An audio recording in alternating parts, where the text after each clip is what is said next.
Good morning po sa inyong lahat. Ito na naman po si Dr. Eugene Tan, ang inyong kaagapay sa tagumpay. Yan po mga classmates at ngayong araw po na ito ay pag-uusapan natin yung tungkol sa heat stress. Ito na naman tayo, malapit na naman po yung panahon ng tag-init. At alam naman natin last year ay grabe po talaga ang inabot ng mga manok natin. Ang mga layer kasi kadalasan hindi naman sila sensitive sa ganun kainit na panahon, no? Although bumababa yung production, apektado yung mga eggshell quality, pero hindi katulad sa broiler na nagkakaroon ka ng mga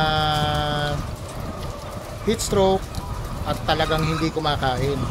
So eto, nandito tayo ngayon sa tunnel ventilated na building, pero iba po kasi pag dito, maganda kasi nito control yung climate, kaya nga CCS din yung ibang tawag.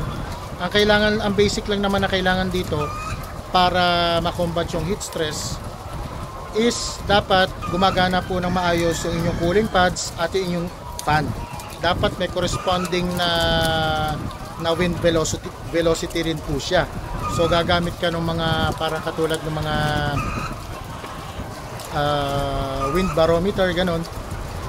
Ngayon, ang pag-usapan po natin, syempre yung sa yung sa mga open-sided. Ano ba yung mga dapat nating gawin? No, bukod sa pagbibigay po ng mga supplements. Number one po sa lahat, kailangan siguruhin natin na yung source ng tubig natin ay maayos. Dapat yung linya ng tubig natin malinis na po yan. Tapos yung mga tangke natin ng tubig, ang prefer po natin dapat ay hindi siya nakabilad sa dapat yung tangke ng tubig hindi nakabilad sa araw. So gusto natin it's either lagyan ng balot. Kung hindi naman talagang ma-cover siya, siguro mag-invest kayo na mapanatiling malamig po yung tubig, kasi tanda natin ang mga manok excuse po, ang mga manok wala po siyang pawis, no, hindi siya pinagpapawisan, hindi siya nakakapwesto sa gusto niyang lugaran katulad ng mga range chicken dahil 'di ba nakakulong lang siya eh. So forced to good siya kung nasaan siya.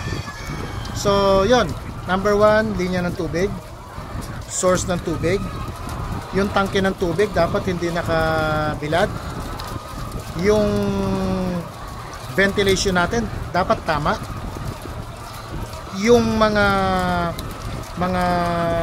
density sa ating mga building, no, yung mga manok baka masyadong masikip, dapat mag-adjust na po tayo doon.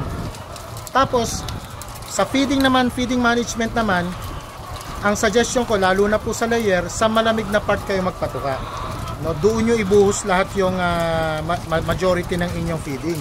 Ang suggestion ko po, kung naka-extended na na po kayo, extended na ilaw na po kayo, no, naka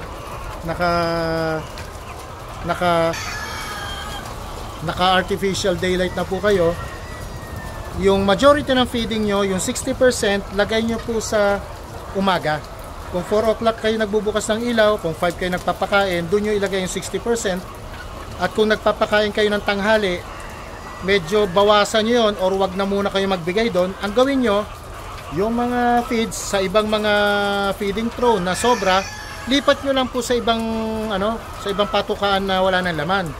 At yung 40% nung natitirang feed allocation nyo sa inyong mga manok, bigay nyo ng 4 o'clock, na kung saan medyo nakasingaw na yung paligid, mas bumaba na yung temperatura, hindi lumamig, mas bumaba na yung temperatura, mas nakasettle down na sa heat stress ang ating mga manok, dun po natin sila ibigay. Tandaan natin, may allocated feed consumption ang bawat layer. Ganitong karaming feeds, ganito karaming production. Mas mababa ang feed consumption, mababa din ang production. So ganun din sa broiler. Pag alam nyo summer, mas madaling matansya sa broiler eh. Pagka broiler naman, siguro lakihan nyo pa yung floor space. Kung 1 square foot per bird, dagdagan nyo pa. No, wag lang 1 square foot per bird kasi masacrifice din naman yung FCR ninyo eh.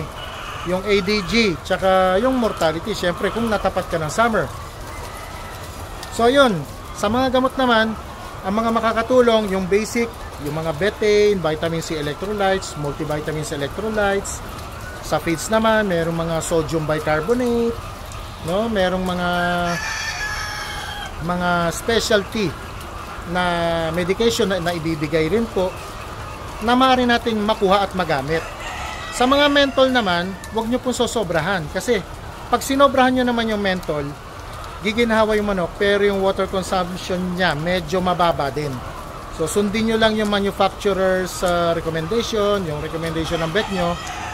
Ganun lang po paggamit ng mga ganong klaseng gamot.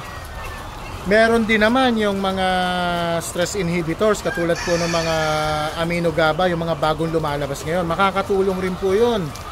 Yung mga probiotics makakatulong rin po kasi sa mga gantong panahon na mataas ang humidity, tumataas po yung case ng necrotic enteritis, yung mga coccidiosis, no? Makakatulong po na malaki yung mga probiotics. So yun,